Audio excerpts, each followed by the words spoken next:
Estamos ao vivo. Olá, boa tarde a todos. Bem-vindos à Latinoware 2020. É um prazer estar aqui falando com vocês. Meu nome é Wagner Fonseca, eu sou especialista em Linux, em Open Source, trabalho com Linux há quase 20 anos só, e com TI eu tenho bem mais do que isso.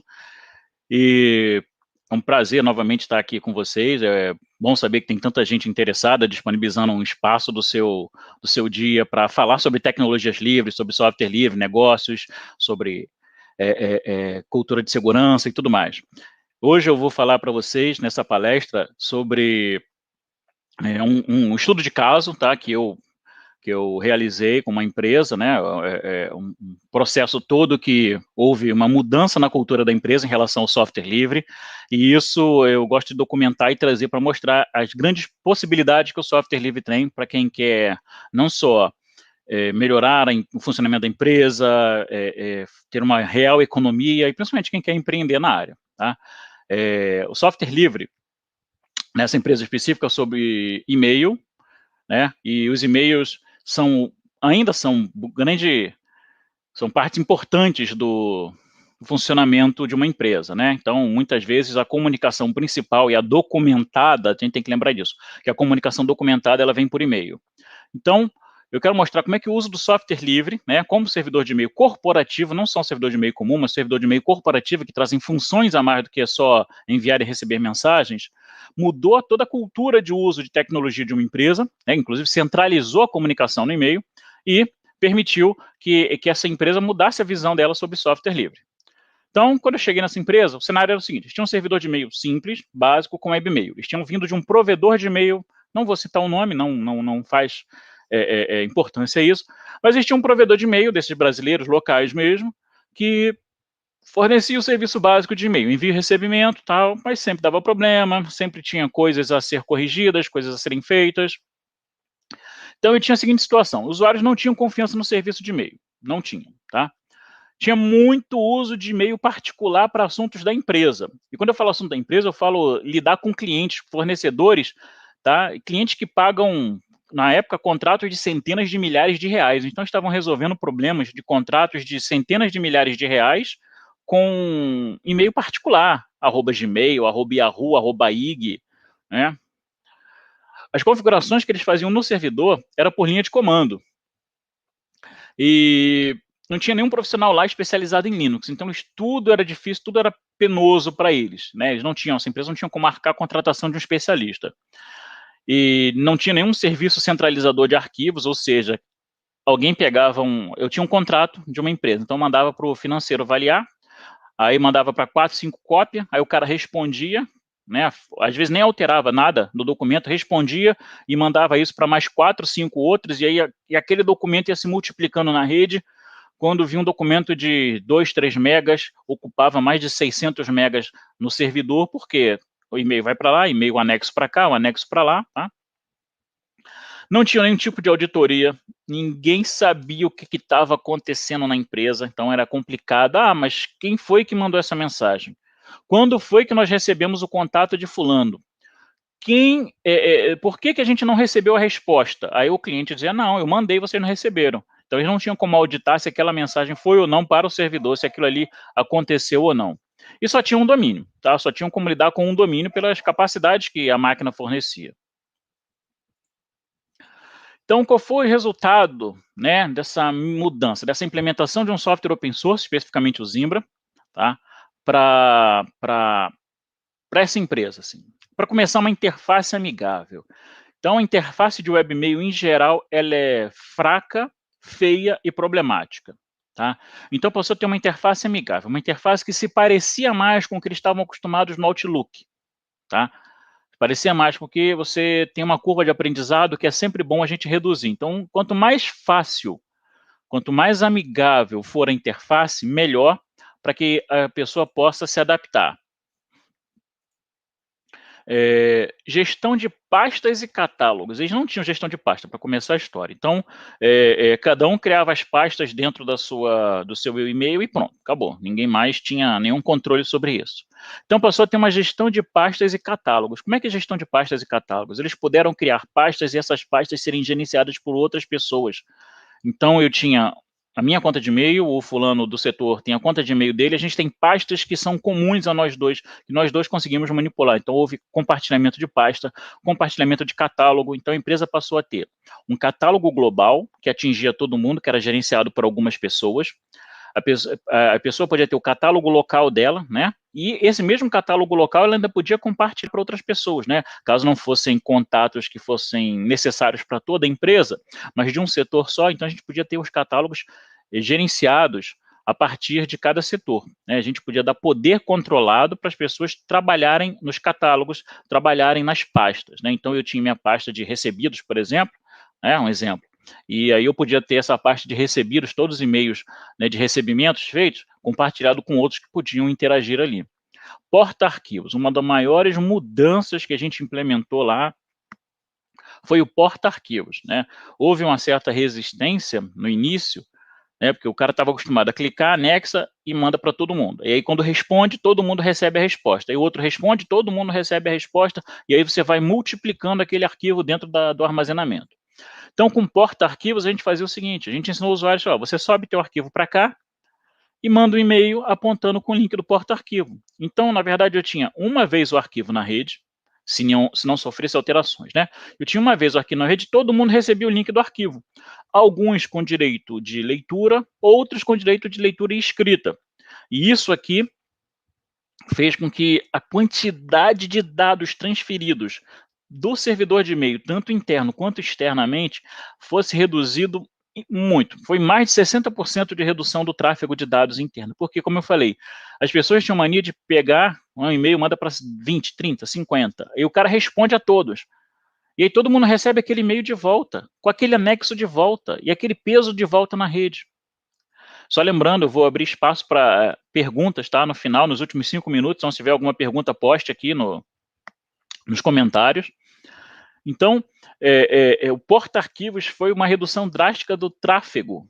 Então, eles conseguiram ter um centralizador, então cada um tem o seu porta-arquivos, né? A gente estabeleceu um limite de 2 GB, né? Para documentos, 2 GB é mais do que o suficiente para cada um, alguns precisaram de mais, mas a gente conseguiu fazer com que eles tivessem bastantes redução, né, bastante redução de tráfego baseado nisso. Então, eles começaram a se acostumar em fazer o upload do arquivo para o porta-arquivos, escolher os direitos de quem, ó, fulano vai ler, o Beltrano vai ler e escrever, entendeu? Então, setor tal, grupo tal vai ler e escrever, e aí passaram a poder ter toda essa facilidade de não mandar o arquivo, mandar só um link de um porta-arquivos. E a pessoa, quando vai ler, se caso ela precise do arquivo, ela faz uma leitura, né? Quando você clica num link desse, ele abre no temporário da sua máquina, se você quiser salvar, você pode salvar.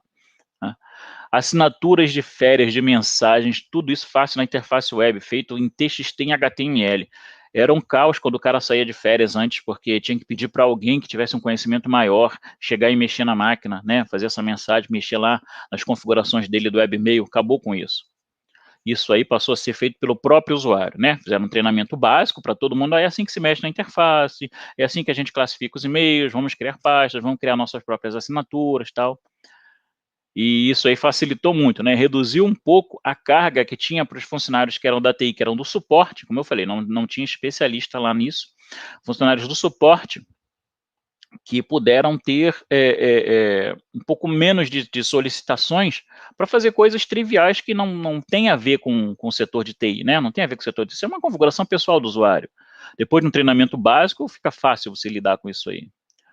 E o uso do chat interno. Já no Zimbra vem integrado, né, o Zimbra Open Source. Estou falando tudo do Zimbra Open Source, tá? Aquele que não tem nenhum tipo de... que o código dele fonte é todo aberto e não tem nenhum tipo de pagamento para poder usar. O uso do chat interno, isso aí ajudou bastante. Então, não precisava te dar... botar um servidor com OpenFire ou pegar o pessoal para usar Skype para fazer mensagem de dados, né? Com a preocupação do cara mandar dados para fora. Não, criamos um servidor e o servidor está embutido um servidor de chat, e aí as mensagens começaram a ser parte da comunicação não necessariamente documentada, né? Troca de informação rápida das pessoas entre os vários locais da empresa, né? Essa empresa tem, só que no Rio são 3 escritórios, tem escritórios também na região dos lagos, aqui do Rio de Janeiro, em Macaé, tem escritórios em outras partes do Brasil, quando eles têm obras, então foi fácil para eles criarem um sistema de comunicação rápida, isso já integrado no servidor, então toda a autenticação, todo o funcionamento, toda a parte de segurança, HTTPS, que já estava disponível para o servidor, passou também a estar disponível pro chat, né, para a comunicação rápida. E isso aí foi um grande ganho de desempenho também, ajudando bastante para né, centralizar, como eu falei, a sentido de comunicação que as pessoas tinham ali. E qual foram os resultados para a TI, né? A gente está falando agora do lado do profissional. Qual foi o resultado para a TI? Para começar, proibido o uso de e-mail externo da organização. Dessa vez eles conseguiram proibir. Ninguém mais pode fazer nada com e-mail externo. E tinha muita gente que tinha forward do e-mail da empresa para o e-mail externo, eles não sabiam. Antes eles não tinham esse controle. Com um servidor como servidor corporativo, você consegue saber se alguém tem um forward habilitado ou não, de forma fácil e tudo mais, e aí a gente conseguiu implementar a regra que ninguém pode usar e-mail que não seja da organização. O e-mail se tornou confiável, né? As pessoas passaram a confiar no e-mail, entender que o serviço era bom e que o serviço era gerenciável e que o serviço era auditável. E aí houve a proibição do uso desse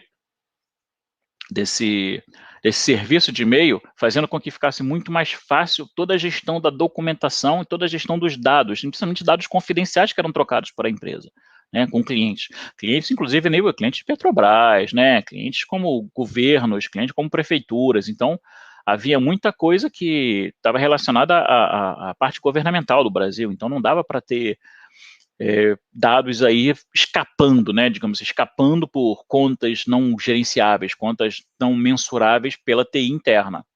Auditoria de mensagens e anexos, então ficou fácil saber quando alguma coisa estava sendo enviada ou não para alguém, quando algum e-mail estava sendo enviado ou não para alguém, então com a centralização dessa parte toda, então fica fácil saber se alguém está abrindo um dado e mandando para alguém, né, um contrato, abrindo informações de um contrato, de uma licitação para alguém que não deveria.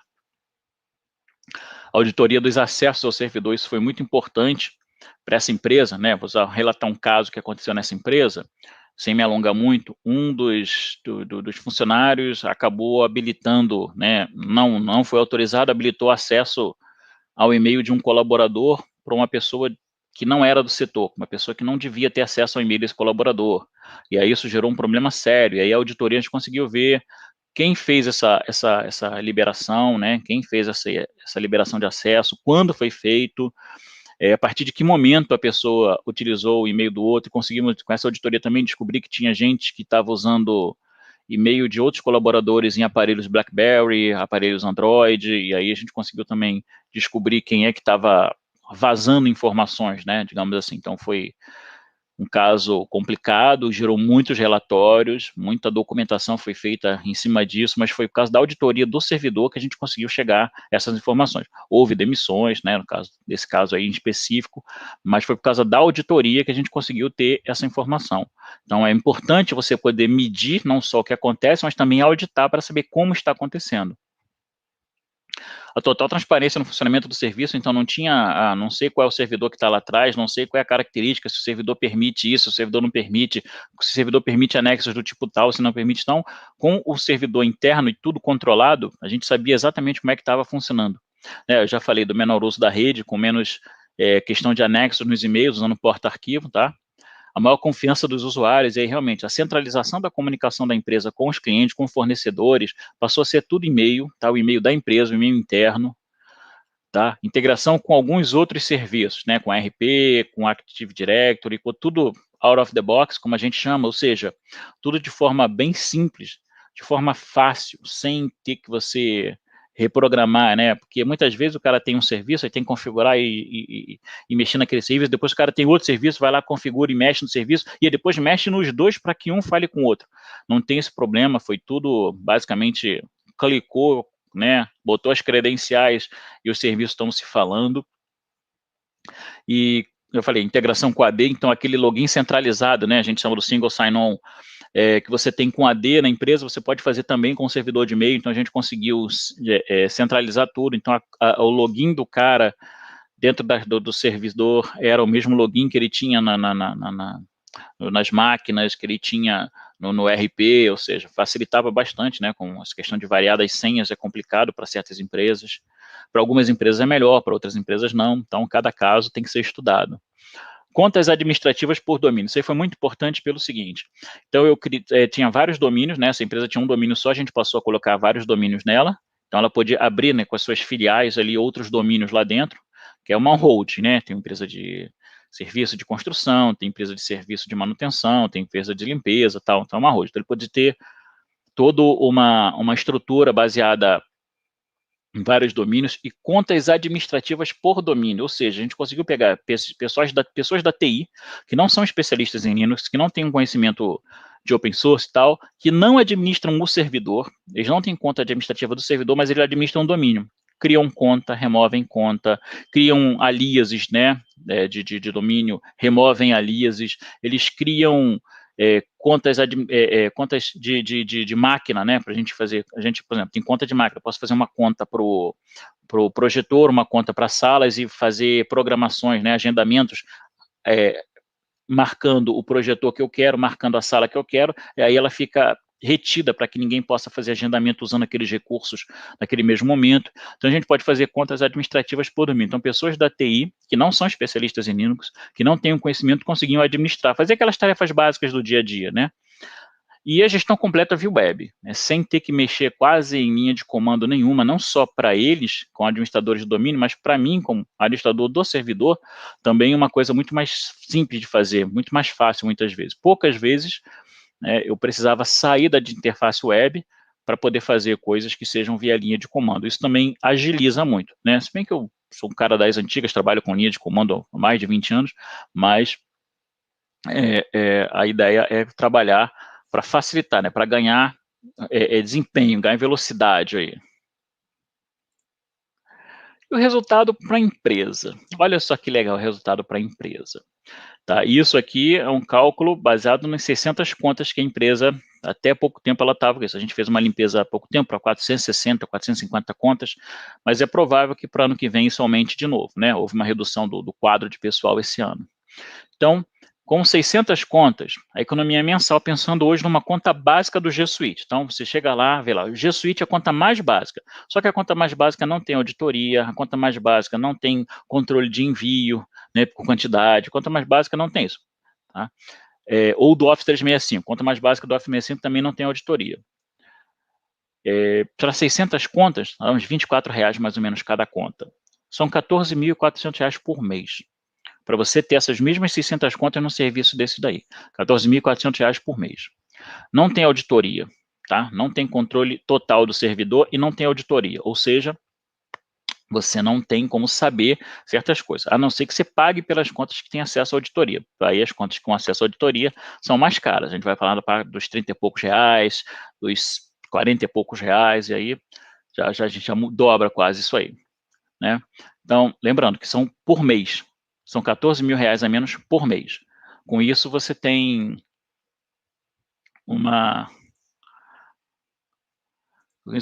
economia por ano de mais de 180, né? Quase 180 mil, né? 170 mil e pouco. Então, quase 170 mil, na verdade. Um controle de auditoria, então a gente tem isso sem ter que uma conta... coloque as perguntas no chat se tiver alguma dúvida. Com isso, sem ter uma conta específica, né? O valor dobra, uma conta com auditoria. E a adequação às leis de segurança nacional. Como eu falei, como eles têm clientes que envolvem Petrobras, envolvem setores, Eletrobras também, e outros setores, né, e governos, certos dados não podem estar fora do país. Tá? Certos dados não podem estar fora do país, né? Por causa são dados de segurança nacional. Então, eu não posso garantir, por exemplo, que num provedor desses daí, né, que são os mais usados hoje em dia quando a gente fala de provedor de e-mail para nuvem, principalmente, eles estejam hospedados aqui no Brasil, né? Não posso garantir que eles realmente estejam hospedados aqui no país. Então, quando você tem um servidor seu, e você tem o controle, que você hospeda, ou que pode ser localmente, ou hospeda num colocation, que é muito comum aqui no Brasil, ou num provedor de nuvem onde você escolhe a localidade, diferente de um G Suite que você não escolhe, você simplesmente contrata um serviço, ou de um Office 365, você não tem como garantir isso, né, a não ser especificidade de contrato, e aí a gente vai falar mais caro ainda. Então, para uma empresa hoje que tem 20 conta, 40 conta, não sai caro um servidor Office 365, não. Não sai. Um G Suite não sai. Mas se você está falando de alguém, eu olho para cima porque o monitor é em cima, tá? O monitor onde está os slides. Mas se você está falando de 100 contas a R$ 24 são 2.400 por mês. 100 contas. Mas essa empresa tinha 600, caiu para 400 e pouco agora, mas a gente, se Deus quiser, né, 2021 vai ser um ano melhor, diferente, então vai ter mais contratações, a empresa vai voltar a ter o tamanho que ela tinha, vamos partir para as 600 e tantas contas. Então, são mais de R$ 10.000 por mês. Vou fazer conta redonda, R$ 10.000 por mês. 12 meses são R$ 120.000 por ano, só para pagar o funcionamento do e-mail, né, sem envolver nenhuma resolução de problema, nem nada. Então, a gente tem aí toda uma estrutura que hoje a pessoa fala, não, eu vou botar o Office 365 porque eu já tenho o Office embutido. Sabe, você tem o Office online, né? Se você quiser com o Office instalado, você vai pagar mais. Mas lembrando que a maioria das empresas pode usar sem problemas ferramentas como LibreOffice ou outras Office, né? Tem outros Offices livres que você pode usar que fazem tudo que a empresa precisa. Existem poucas empresas, eu costumo dizer, o LibreOffice faz 90% do que o Office da Microsoft faz. Mas só 10% das pessoas precisa daqueles 10% de diferença de funções. Então, para 90% das empresas e das pessoas, tudo que o LibreOffice faz é muito mais do que suficiente, né? Só tem que saber, às vezes o botãozinho está para cá, o nome da função é diferente, mas tem que saber usar. É uma questão de adaptação. Então, não vejo muita vantagem o cara obrigatoriamente ter que ter isso aí. Mas para que a empresa que precisa, utilize. Mas para 600 contas de e-mail, poucas empresas têm a condição de arcar com valor isso aí. Isso é um valor básico, da conta mais simples que tem. Então, nem todo mundo vai ter como fazer isso. Agora, o que é que eu gosto de falar, o resultado disso para mim. Como é que é isso para mim? Tá? Como é que foi o resultado para mim? Eu, profissional de TI, né, que não sou funcionário, né, tenho um contrato com essa empresa lá. Um contrato anual com essa empresa, tá? Está na faixa de aproximadamente R$ 30.000 por ano. Tá? Um contrato anual, né? Então, se você for ver o que a empresa gastaria em 2 meses, só para a conta básica, que não tem a ver com o nível de conta que a gente tem, porque tem auditoria, tem um monte de outras coisas, só com a conta, e tem integração com o celular, Android e iOS, tá? Tem integração via push, igual o Exchange tem, igual o Office 365 tem, igual o G Suite tem, tá? Então, 2 meses de contrato paga 1 ano de profissional. Ponto, já é um ponto positivo, né? A confiança do cliente no serviço de e-mail, tá? Foi tanto que ele centralizou o funcionamento. Então, tudo agora é e-mail. Se não está no e-mail, é porque não aconteceu. Se não está registrado no e-mail, é porque não funcionou, tá? Isso permitiu também que mais tarde, né, depois do servidor de e-mail se consolidar como o ponto focal da comunicação da empresa, como eu falei, não só o chat, que está dentro do servidor de e-mail, ele abre o servidor de e-mail, tem um chatzinho lá para falar com as pessoas dentro da empresa, tá? Não só o servidor de e-mail, né, mas a comunicação se dá pelo servidor de e-mail.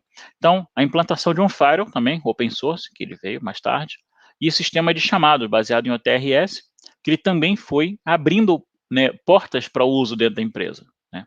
Então, após o e-mail mostrar toda essa confiabilidade do open source, toda coisa, ele passou a usar software livre em outros itens, né? Não usam em tudo, uma empresa que tem parte do software, grande parte do software ainda, né, baseado em software de código fechado, mas é uma empresa que começou a abrir espaço para software livre em outras áreas. E conforme o software livre se mostra estável, auditável, seguro, se mostra útil, né? Não basta só ser isso aí, tem que ser útil. O software tem que prestar um bom serviço dentro daquilo que ele se propõe. Então, a empresa teve confiança, essa confiança trouxe bastante abertura, né? Então, se eu vou levar em consideração, nessa pandemia, que a empresa, como eu falei, mostrei, perdeu mais, né, dispensou mais de 150 funcionários ali. cancelou vários contratos de fornecedores, mas um dos contratos que eles mantiveram com tudo que tinha antes, tal, é um contrato do e-mail, né, daquele que vos fala aqui. Então, isso foi muito importante para que a confiança deles, não só no profissional como no serviço, importante porque eles mantivessem, em meio à pandemia, né, meio a apertar os cintos, eles mantivessem o e-mail como parte importante da funcionamento e mantivesse o contrato, né, o contrato continua aí, firme e forte. Tá? Então, espero se tem alguém tem alguma pergunta a respeito desse caso aqui, é uma empresa aqui do Rio de Janeiro, para ser mais específico, tá? Eu sou do Rio de Janeiro, apesar de prestar serviço em quase do Brasil todo, mas sou do Rio de Janeiro, essa empresa aqui do Rio. Se alguém tiver alguma pergunta aí, coloca no chat. Quem quiser contato, né, tem o meu site aí, tem os meus contatos, LinkedIn, contatos do Facebook, Instagram, essas coisas. É só servidor. Esse contrato é só para o servidor. É só para cuidar do servidor, funcionamento do servidor de e-mail. Isso não inclui chamados e não inclui firewall. Só servidor de e-mail. Tá? Mas assim, como é que, poxa, mas contrato caro, a empresa paga 2.000 e poucos por mês? Paga. Por quê? Porque ele vai conseguir outro servidor, fazer Office 365, fazer outras coisas, isso fica na faixa dos 14 mil por mês. Então, comprovei mostrando um serviço que faz a mesma coisa, com a mesma qualidade. Tá? A maior dificuldade que eu enfrentei lá foi no início, para que as pessoas passassem a confiar no e-mail, não achassem que foi só uma interface que mudou. Porque no começo, muita gente fala, tá diferente. E daí? Entendeu? Então, foi fazendo várias demonstrações. Aí eu consegui. O que eu fiz? Juntei algumas pessoas, as pessoas que tinham um pouquinho de conhecimento melhor de TI, e comecei a dar treinamento de como usar o e-mail para elas. E elas se tornaram meus multiplicadores. Lá dentro, elas começaram a ensinar as outras pessoas. Pô, cara, eu vi que tu fez aí, como é que você estava usando, o que você fez, como é que você fez isso aí? Não, isso aqui é molinho, eu fiz assim, fiz assado e tal. Eles começaram a multiplicar o conhecimento. Então, se você tiver dificuldade, procure um grupo de pessoas, às vezes 3, 4 só que você consegue, mas um grupo de pessoas que tem mais abertura, né? Mente aberta também, e mais abertura para você chegar neles, e ensina, mostra as vantagens. Pô, cara, isso aqui é muito legal, isso aqui vai facilitar a tua vida, isso aqui vai melhorar teu trabalho. E aí eu consegui mostrar que não era só uma interface diferente. Não, é a mesma coisa com outra cara. Não, é uma outra forma de usar e-mail, tá? Só que agora muito melhor, muito mais seguro. Então, a secretária passou a cuidar da agenda dos diretores, né? Uma secretária de agenda de vários diretores, começar a ter compartilhamento de catálogo, compartilhamento de informação, né? Gestão compartilhada de salas. Então, eu criava, o cara marcar uma reunião, ele selecionava um projetor, selecionava uma sala e selecionava as pessoas, né, os recursos, e aí aquele projetor já estava para ele. Se alguém tentasse marcar uma reunião naquela sala com aquele projetor naquele mesmo tempo, não conseguiria, por exemplo. Então, isso mudou a forma que eles trabalhavam lá e facilitou também, né, para o trabalho no dia a dia, mas no início a dificuldade foi convencê-los que é uma outra coisa, não é uma outra cara somente.